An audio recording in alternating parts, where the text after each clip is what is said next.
Welcome to part 1 of the DIY PR project. Own your story to share your story. In this segment, we're going to cover the basics of PR, types of media, the importance of a good story, identifying exactly what your story or stories could be, nailing down the all-important hook that is going to captivate a reporter, and finally, we'll chat a little bit about this week's assignment and what that's going to look like.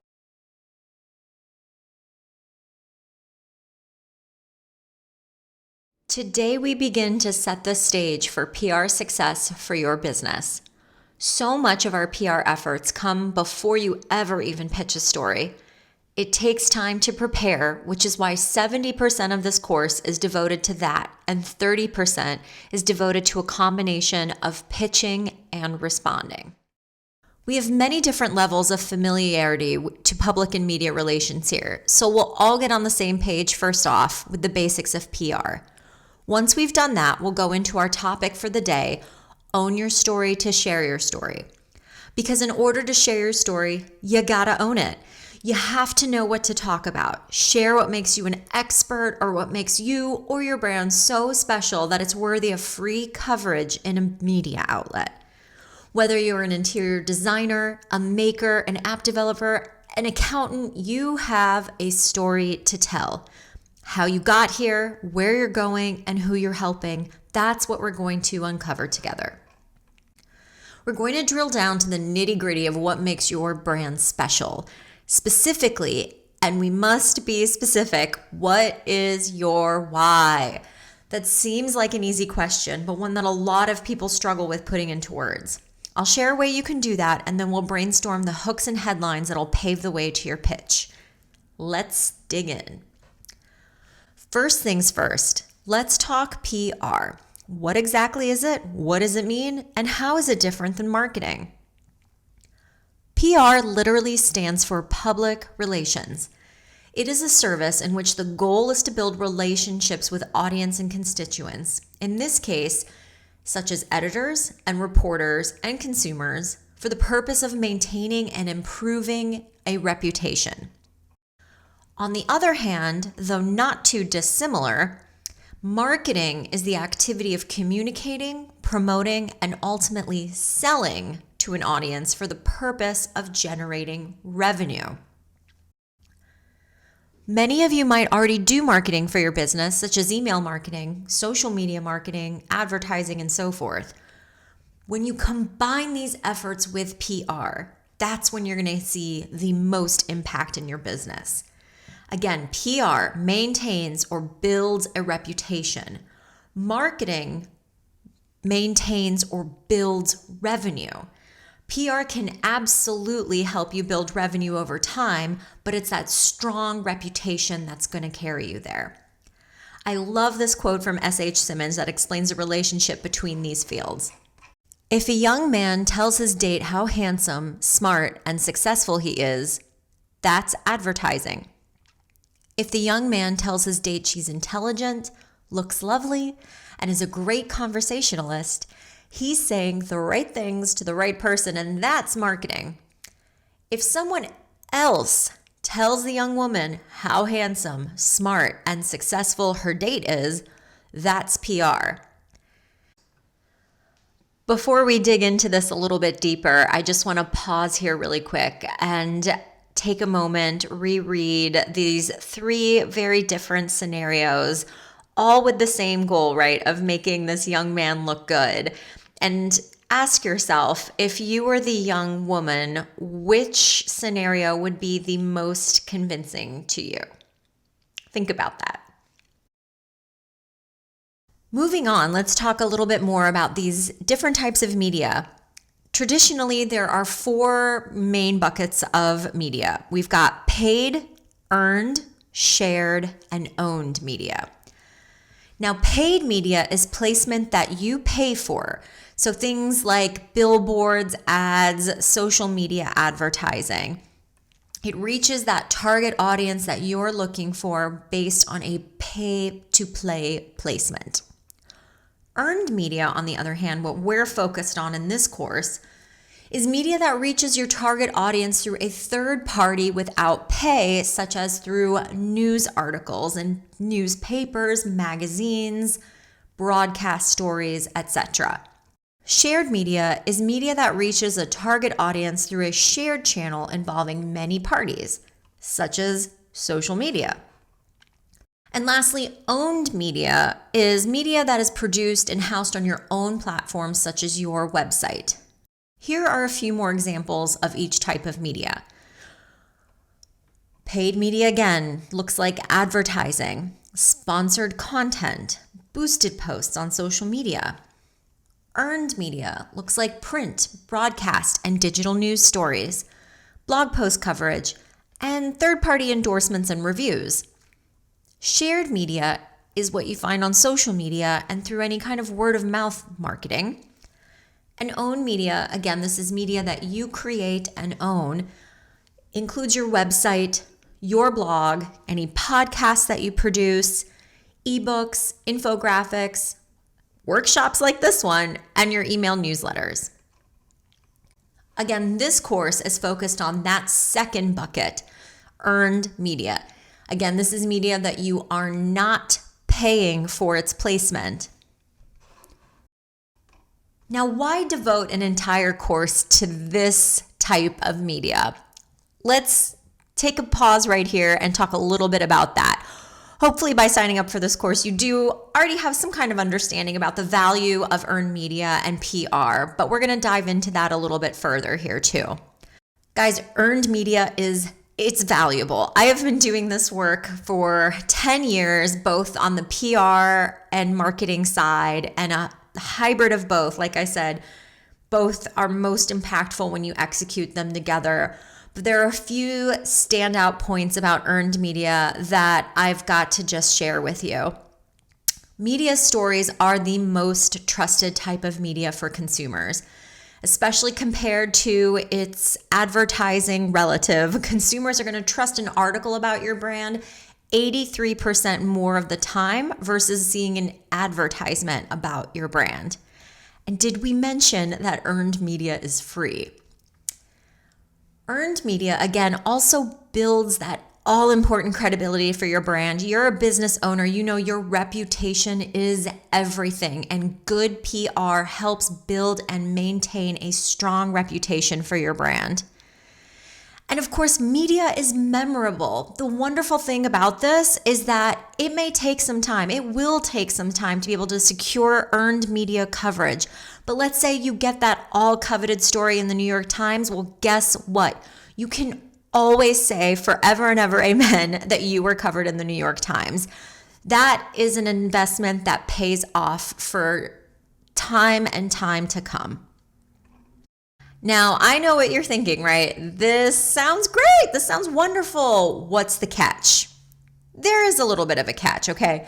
So the problem with earned media, right, for you as the brand is that the media placement, right, okay, it doesn't cost you anything. But here's the thing, because it doesn't cost you anything, you have little control over whether or not your story is shared by a journalist and how that story is told.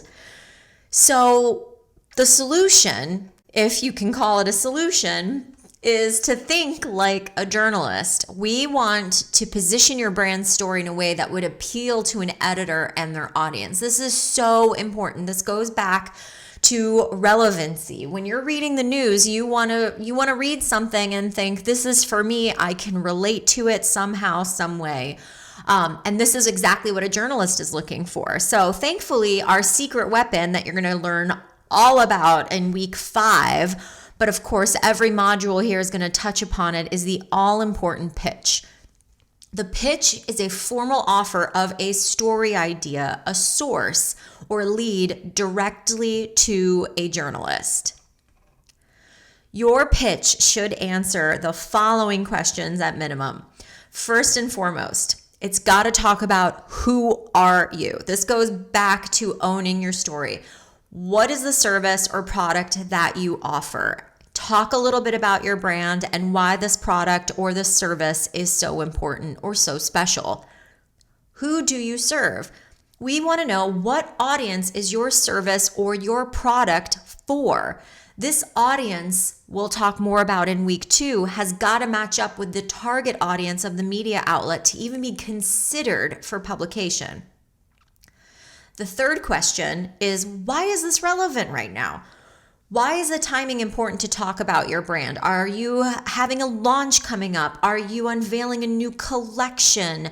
Are you going to suddenly hit so many downloads that you want to be able to share this news about an up-and-coming startup blowing up in the first year? We've got to talk a lot about relevancy here, because otherwise a journalist might end up looking at your email pitch and saying, well, who cares? And finally, what's the hook? Okay, so maybe there's a story similar to yours that's already been told. Maybe you've had press coverage in the past and you want to identify some new and interesting angles.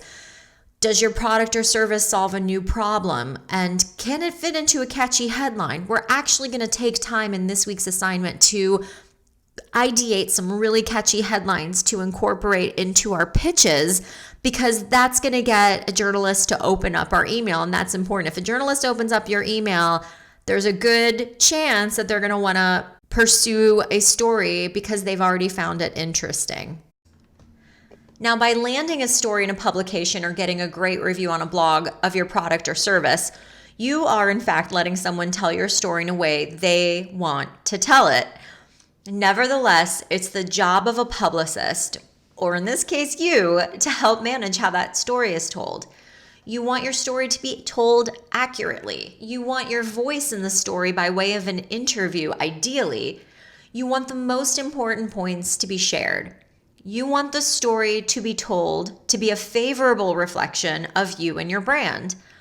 But in order to manage how your story is shared, you gotta know who you are, who you serve, why this is relevant, and what's the hook.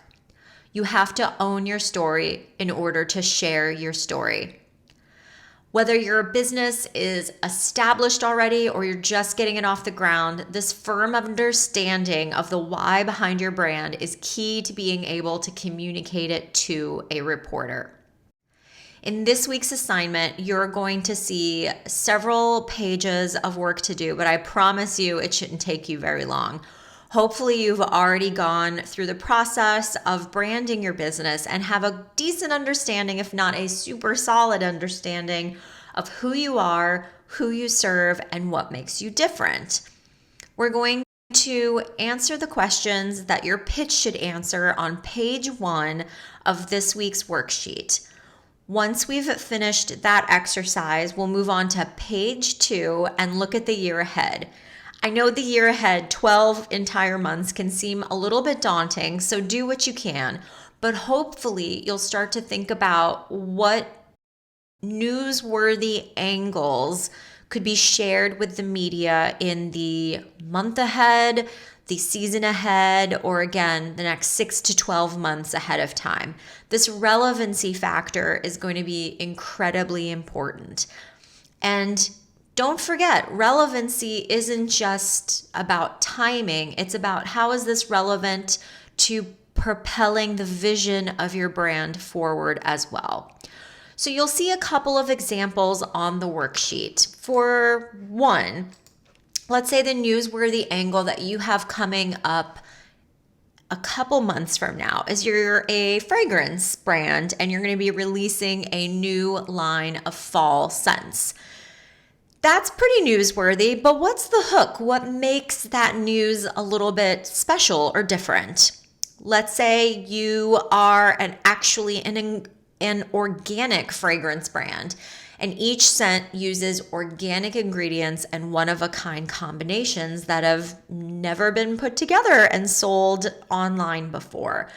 That could very well likely be the focus of your pitch. So hang on to that, jot them down. If you need a little bit of extra space, if you're working in Canva, feel free to jot down a couple hooks for each angle. On the last page, you'll see 2 additional columns labeled C and D. This is where we can have a little bit of fun, and hopefully your news is fun. But if not, that's okay too. but you'll see two different columns labeled C and D. C is your sample catchy headline prompts. These are prompts that we use often in PR that will make a captivating storyline for a journalist. These are tried and true, but certainly it's a short list of just 12 ideas that could go on quite a bit longer. So if you have a catchy headline that you'd like to utilize that doesn't fall into one of these buckets, that's quite all right too. So using your answers from column B and these prompts in column C, you're going to create your own headlines with a hook. So for example, on line number one of the sample catchy headline prompts is the top number of ways to do something. You might see this all the time while you're scrolling on Facebook or Instagram. You're on BuzzFeed and it's the top 5 ways to clean out your dryer. Just throwing that out there, for example. That's important to some people, right?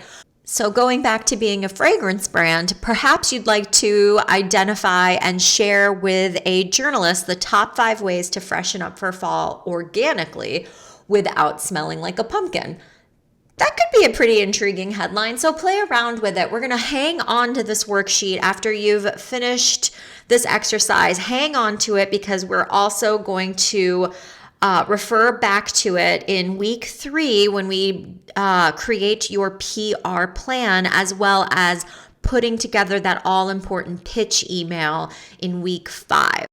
If you're looking at this worksheet and you're feeling a little bit intimidated, like, gosh, 12 months ahead, I barely even have 2 ideas in terms of newsworthy stories for my brand right now, I don't want you to panic. So this is not uncommon. Ideally, you want people talking about your brand year round, not just seasonally, not at the start of a launch. But what you might want to stop and consider is what kind of news can you create for your brand. So go ahead and jot down the ideas that you do have for now and revisit this worksheet in week 3 when it comes to PR planning. And here's the reason why. There are opportunities out there that exist even beyond your brand as a way to connect your brand to what's already going to be happening in the media world. A great example of this could be the holiday season. So if you are a maker and you have an Etsy store, and let's say you're not necessarily going to be releasing a brand new product around the holidays, but you'd still like to create some buzz around your brand for the holiday season, perhaps you could take a look at introducing a sale, for example, and alerting the local media that you'll be at various pop-ups around town. Or if you are a brand that helps with things like self-care and stress relief and so forth, and you know that April is anti-anxiety month, that could be a really great time, ahead of that time, in fact, to reach out to the media and offer yourself as a resource for any stories that they might already be working on for anti-anxiety month, for example. So we're going to spend time researching some of those opportunities in week 3 when it comes to building that PR plan. For now, we're still in that brainstorming stage. So if you know, I downloaded this course because I've got this launch coming up and I've got to aim fast, this is your time to do so. But have no fear. This is an exercise to be able to get you thinking about how to position your brand in front of the media, but by all means, you don't necessarily need to complete all 12 ideas this week. Now, if you'd like a little bit more assistance in the brainstorming process, definitely check out our Factor PR Content Calendar workbooks. These are curated documents of various anniversaries and holidays coming up that the media usually reports on, and could be wonderful opportunities to align your brand story to as well. So check those out at factorpr.com/instas for all of the currently available downloads.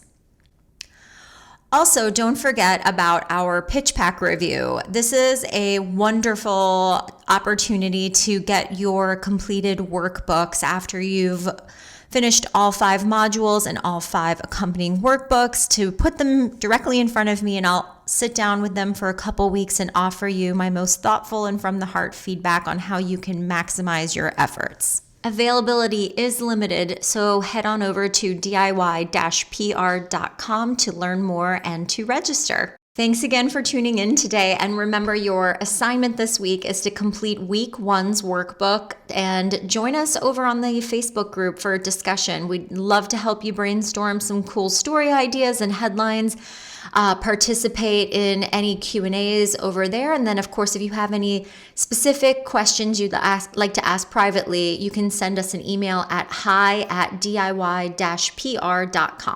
Thank you so much for joining us for this week's DIY PR project module, Own Your Story to Share Your Story. We'll see you back here next week for Module 2, Identifying Audiences and Outlets.